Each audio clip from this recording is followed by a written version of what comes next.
தமிழின் தொன்மை.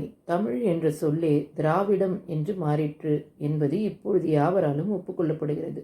திராவிடம் என்ற சொல் பழங்காலத்து கால்டேய சாசனங்களில் இருக்கின்றன என்று ஆராய்ச்சியாளர் கூறுகிறார்கள்.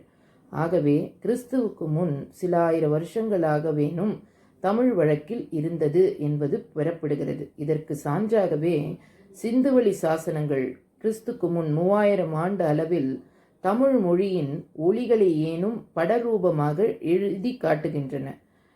ஹாரிஸ், பிலோசேட் போன்ற ஆராய்ச்சியாளர்கள் கான், தாண்டவன், ஆடுவோன், அலர், பூ என்ற தூய தமிழ் சொற்கள் போன்றவை இந்த சாசனங்களில் வருகின்றன என்று கூறுகின்றார்கள். இதை பற்றி பின்னர் கூறுவோம்.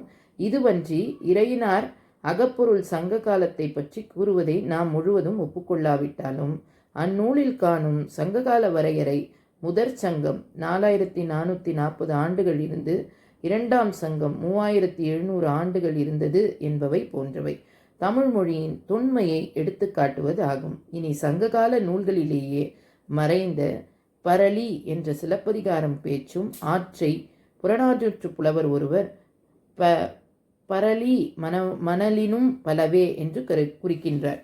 இன்னும் கடலூழி காரணமாய் நிலம் மறைந்தது போது அதை கண்ணுற்ற நிலத்திரு விற்பாண்டியன் பாடியதாக 2 பாட்டுகள் குறுந்தொகையிலும் 2 நற்றிணையிலும் காண கிடக்கின்றன.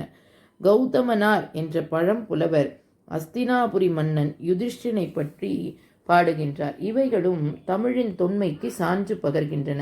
வழி வழி வந்த தமிழ் மரபின் தொன்மையையும் இதற்கு ஒத்து இருக்கின்றது. தமிழ் குடியின் பழமையை பற்றி கல் தோன்றி மண் தோன்றா காலத்தே வாளோடு முன் தோன்றியது மூத்த குடி என்று ஐயனார் திருநார் பாடினார்.